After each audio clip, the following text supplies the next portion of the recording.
I hope you're doing well. I'm here today to record my Athens reflection, so let's get to it. So how do I feel that the game went down? I would say at first I was disappointed because I felt like the Clans, along with all the other factions, put in so much effort and worked so hard to pass all of our objectives, and then all of a sudden we have a tyrant. Like, I don't know.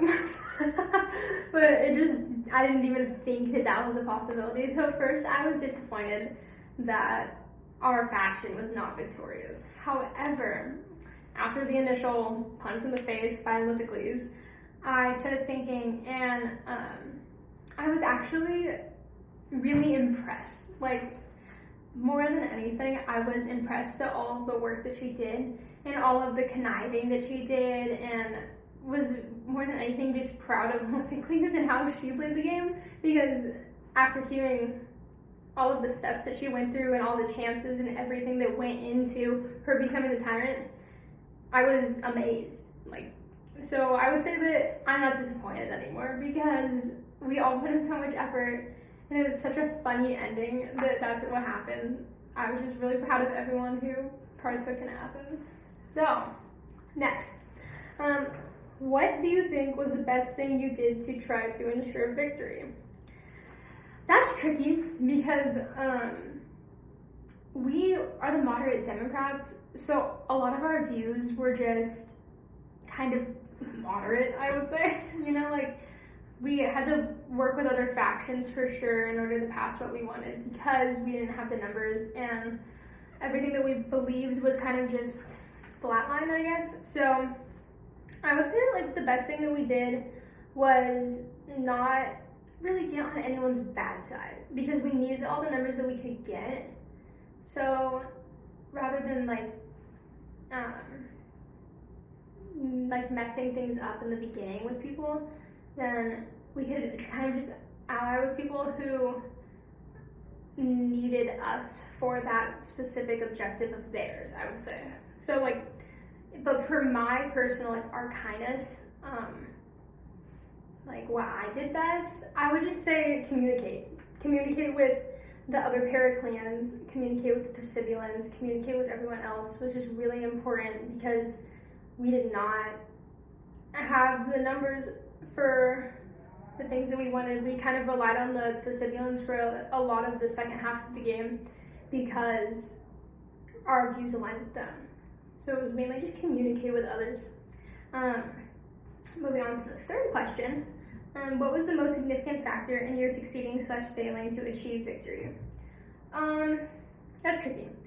A lot of things that happened to us were by chance.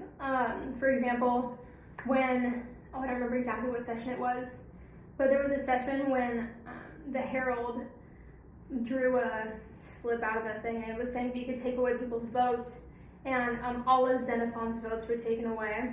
When that happened, Brady couldn't vote for his own objective or law. I think it was a law that he passed or something. He couldn't vote for it. So since he couldn't do that, they ended up losing, only by a couple hundred votes, I think. So I would say that a lot of the factors that played with us were by chance.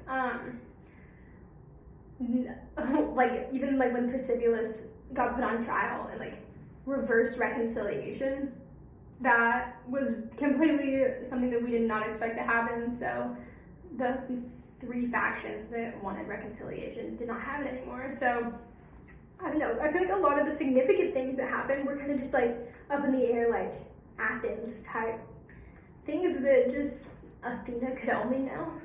But also something that was really significant in our succeeding was, again, the communication. I know that Peyton met with the Thrasybuans every day before class, so just making sure that we had them on our side was really important.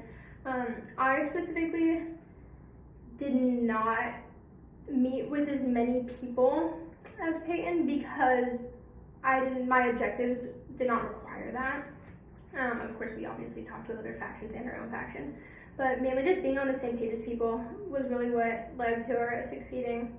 And then failing was just when we didn't have numbers. Like, it was mainly numbers, which I would say kind of was our fault in the beginning, because we didn't really go out there at the beginning to get indeterminates, especially because our views were so moderate that since we weren't able to really draw in as many indeterminates at the beginning because we were still trying to familiarize ourselves with our characters, we then didn't have as many indeterminate numbers at the end of the game, I would say. But that leads us into the next question of who were the most important allies. I would definitely say the Thrasybuans were our most important allies, especially the second half of the game. So after the first two sessions, we were going against the Thrasybuans. We were going against them, and that was really nerve-wracking because you know how well researched Noah is. You know how well researched Louis is. Everyone was insanely skilled on that faction team. So it was scary to go up against them. But then once we knew we hit session 3 and we were aligned with the Thrasybuans the rest of the way, it was like, okay, now we have numbers. They have more people in their faction. Devon's with them for most things. Lysias. So we started to actually have numbers towards the end, which was really important. So allying with with the Thrasybuans was like detrimentally important for us.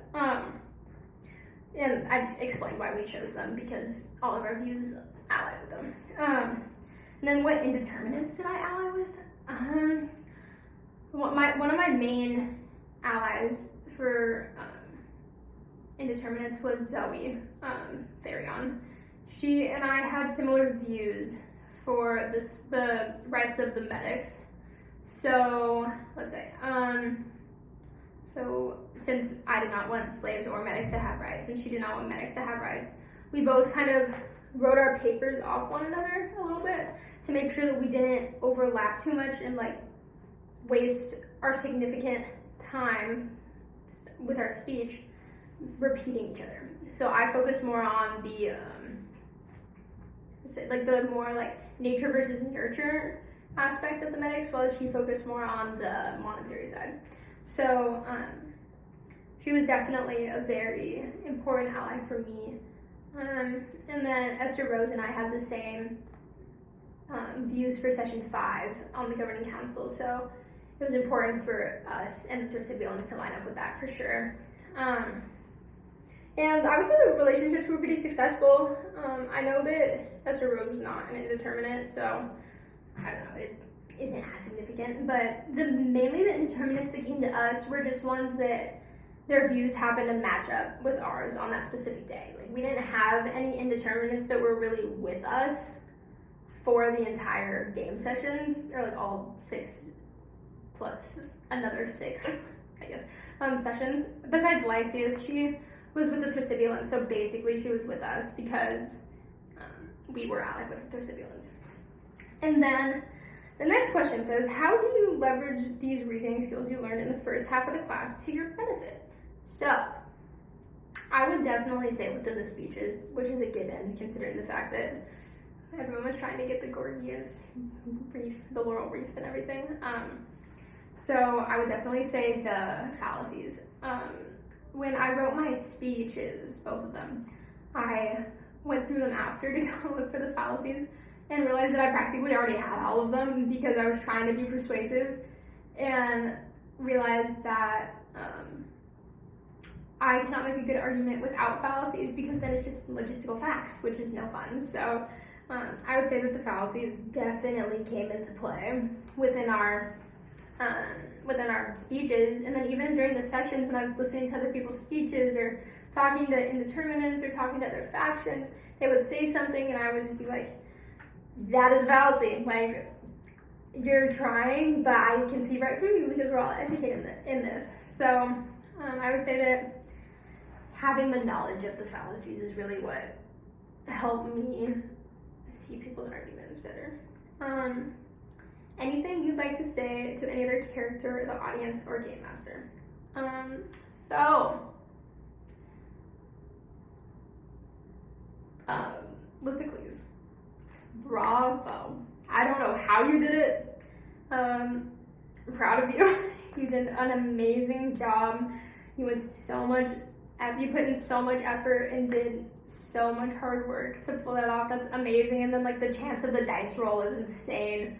But I admire you for the amount of work that you put in to this game. And then for Athena, thank you for giving us the opportunity to play this game. It has been an absolute pleasure and my favorite class of the semester. So I greatly appreciate you for that. But when it comes to chances and all of the crazy things that can happen in Athens, I don't appreciate you because we got a little bit messed up on some of the random things that Athena pulled during Athens. So, yay. But if Archinus was a real person, I think I would tell him to like, I know this like doesn't have anything to do with the game or anything, but I would tell him to like be happy. Like Athens seems like a rough time and it was very different from the life that we live now. But I would just want Archinus to really just live his life and fight for what he believes in. Like stay strong to your true values and work for yourself. Another thing that I would like to tell Archinus is to hang out with the Pericleans. They're pretty cool, especially Yosatides and Anudis and Aristogeiton, like pretty cool people. So I would say stick it with the Pericleans because Pericleans for the win. Woo woo woo! So yes, thank you for your time and I hope you have a wonderful week.